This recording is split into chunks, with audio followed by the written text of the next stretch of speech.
Speak to Win. Chapter 5. Mastering Meetings with Small Groups. The effective man always states at the outset of a meeting the specific purpose and contribution it is to achieve. He always, at the end of his meetings, goes back to the opening statement and relates the final conclusions to the original intent. Peter Drucker. Your ability to speak well and persuasively in small meetings can have an extraordinary impact on your life and career. In business, others continually assess and evaluate you. Consciously and subconsciously, they're upgrading or downgrading your opinions of your personality, ability, competence, and level of confidence. For this reason, you must think of business meetings as important events in your career.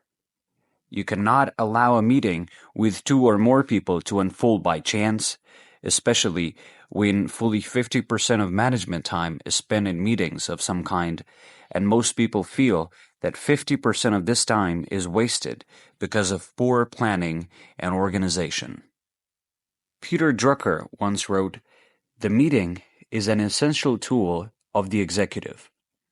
An executive is defined as anyone who's responsible for results. According to this definition, virtually everyone is an executive of some kind, including yourself. Small group meetings are important. Many of your presentations and speaking engagements will be with smaller groups of people, sometimes as few as 1 or 2 others. These meetings, just like a large talk or presentation, must be prepared for and planned with care. How you perform can make or break your career. Some years ago, I was conducting strategic planning exercise with a large company. Executives were brought in from all over the country and from distant branches. At the meeting, several of the executives from the head office were clearly detached and uncaring about how the strategic planning session unfolded. But there were 2 young executives from distant branches who were thoroughly prepared and active participants in every question brought up during the discussions. At one of the breaks, I was doing a debrief with the president of the company about the progress of the meeting. He said to me, "Did you notice how important the contributions of those 2 guys have been to this meeting?" It was clear to everyone that these 2 executives were more prepared and involved than any of the others. He was obviously impressed. About a month later, in the business section of the local newspaper, there was an announcement that both of these executives had been promoted to vice president. Some years later, one of those executives became the president of a billion-dollar company. His contributions at the meeting as a young manager registered with everyone and reverberated throughout his career. A few months after that, the company also announced the early retirements of the senior executives from the head office who had sat there silently and contributed nothing to the meeting. Their careers in that company were finished. Prepare thoroughly. The starting point of meeting effectiveness is thorough preparation. Preparation is immediately obvious to everyone who attends, as is the failure to prepare. If you are running the meeting, plan it. Prepare an agenda. Select the people whom you are going to invite and inform them of their expected contributions. Organize the meeting as though it were an important part of your business life, because it is. If you are an attendee at a meeting, plan your participation. Find out the purpose for the meeting, and then be sure that you have something to contribute. Many people who attend business meetings sit quietly while the meeting goes on. But unfortunately, those who say nothing at a meeting are presumed to have nothing to say. This is not the kind of message you want to convey. Consider the importance of seating. Arrive early at the meeting so that you can choose your seat with care. If it is your meeting, sit with your back to a wall, facing the entrance so that you have visual command of the room and you can see everyone entering and leaving. When I hold meetings, especially if they are important, I specifically designate where each person is going to sit in the meeting. This ensures that I have the most important people sitting in the most important places. If it is someone else's meeting, select a place where you can sit facing the door and either kitty corner or directly opposite the meeting leader. If you're not sure, ask the meeting leader where he or she would like you to sit. But you still have some control, and you should use it to your best advantage. Don't be afraid to ask if you can sit in a particular place or if you can change seats with someone else so that you have your back to a wall or where you have greater eye contact with the key person in the meeting. This is essential to making your most valuable contribution and to being the most persuasive. Be punctual. Start on time. Assume that the later comer is not coming and begin. Thank the participants for coming and give the reason for the meeting. Explain the structure of the meeting and how it will be conducted. Give the end time for the meeting so that everyone knows when it will be over. Types of meetings. There are 4 different types of business meetings. These include: number 1, problem solving. The purpose of the meeting is to discuss a problem and agree on a solution.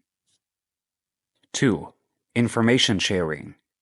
The purpose of the meeting is to share new information, make announcements, and be sure that everyone is informed of changes and assignments. 3, new product announcements. The purpose of the meeting is to familiarize all the participants with new products and services that the company is offering or thinking about offering. 4, team building. The purpose of the meeting is to bring people together to talk about what they're doing and the progress they're making. Team building meetings are powerful forms of developing the esprit de corps that is essential to a company. The meeting leader. If you're leading the meeting, you should be thoroughly prepared with handouts to inform and illustrate to the participants the points you want to cover. If you're using PowerPoint or flip charts, you should prepare and practice with them thoroughly in advance. Be sure that you have everything that you need to conduct the meeting smoothly and professionally. With your meeting agenda, start with the most important items first. This ensures that if you run out of time because of extended discussions, you will have covered the 20% of items that account for 80% of the value. The active participant. If you are a meeting participant, make a point of asking a question, making a statement, or taking a position within the first 5 minutes. People who speak up in the first 5 minutes take on a more dominant and significant role in the meeting in the eyes of other participants. People who fail to speak up until much later are often ignored or not considered to be of particular importance. The goal of any meeting, to a large group or to a small group, is action of some kind. As the group discusses each item, you or someone else should be asking or insisting upon the action or actions that are going to take place as a result of this discussion and agreement. Volunteer for responsibilities. One way to be an active participant is to offer to do what needs doing. In every organization and on every team, 20% of the people do 80% of the work. The participants who ask for action and continually volunteer for more responsibility are seen by everyone as the most important and significant members of the team. When a subject has been discussed, you should ask, "What is our action plan for this item? What do we do next?" Raise your hand and volunteer to accept responsibility for action on various items. The more you volunteer, the more valuable you will appear to the most important people in the meeting. Prepare in advance. When you are expected to contribute specific information at a meeting, you can always use the PREP formula. Begin by starting your point of view, give your reasons for holding this point of view, follow up with an example of why your reasoning is correct, and then restate your point of view to round off your contribution. This is an extremely effective way of impressing the meeting planners and participants with your level of preparation. Persuading others. The key to success in a meeting is for you to be persuasive. It lets you affect the direction of the discussion and influence the final decisions and conclusions with your input. To be persuasive in a meeting, the meeting participants must like you. To be liked, you must be likable. People must willingly support you and approve of your ideas and your positions. The key to increasing your influence and persuading others to support and agree with you is simple. Make others feel important. There are 6 things, the 6 A's, you can practice to make others feel more valuable in a meeting or any other social or business situation. They are essential if you want to speak to win. Number 1, acceptance. One of the deepest human needs is to be unconditionally accepted by others.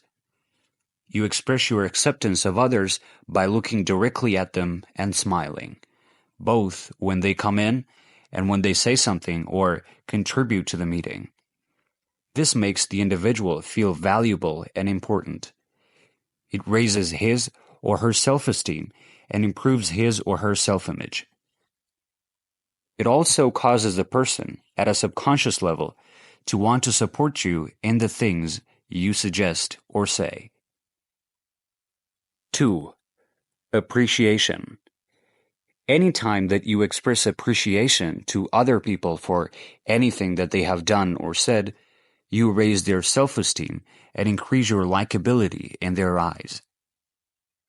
The easiest way to express appreciation is simply to say thank you for anything that the person does or says that is helpful or constructive. You can thank people for arriving on time. You can thank people for contributing a piece of information. You can thank people for making a comment and for assisting or correcting you. Whenever you thank someone for anything, you encourage that person to repeat the behavior and to make even more valuable contributions. When a person is thanked, he feels more valuable, respected, and important. The words "thank you" are powerful in building your likability and ensuring that others cooperate with you and support your positions. 3. Admiration. Abraham Lincoln once said, "Everyone likes a compliment." When you compliment people on anything that they do or say, or on any of their possessions, they feel more valuable and important, and they like you more as a result. Continually look for ways to compliment people. You can admire a person's briefcase, purse, or pen. You can admire an item of his clothing or appearance. If he presents a piece of information, you can compliment him on how excellent it looks or sounds. Even looking at a person, smiling and nodding in a complimentary way, can cause him to feel more valuable and important, and to like and support you when you propose something later. 4. Approval. You may have heard the saying, "Babies cry for it, and grown men die for it." People need approval from others, especially people whom they look up to and respect. Every time you give praise and approval of any kind to anyone for any reason, you raise that person's self-esteem, improve her self-image, and make her feel better about herself and about you. The keys to giving approval are to make it both immediate and specific. When someone contributes something of value or presents a piece of helpful information to the group, immediately praise the information by saying something like, "This is very good work." Be specific. Say something like, "These figures are very impressive. They look great." The more that you praise and approve the work and contributions of other people, the more and better contributions they will make, and the more they will like you and support your ideas and points of view later. 5. Attention. People always pay attention to people and things that they most value. As the saying goes, life is the study of attention. Whenever you pay close attention to another person, he or she feels more valuable and important. The key to paying attention is to listen closely when another person speaks and not to interrupt. Look at the person directly and hang on every word.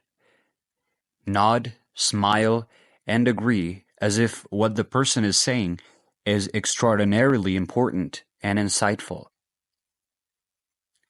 When others feel that they're being closely listened to, their self-esteem goes up. Their brains release endorphins, and they feel happier and more positive about themselves and their work. They associate you with this good feeling, and your influence over them goes up tremendously. 6. Agreement. The final A that you can practice in any meeting with any number of people is to be generally agreeable with others. You can be agreeable even if you disagree with someone's point of view. When someone says something or makes a point that you don't agree with, instead of challenging him, which puts him on the defensive and makes him angry, say something like, "That is an interesting point. I had not thought of that before. It clashes a bit with my own idea, but I would like to understand it better." If you must disagree, use what is called third-party disagreement.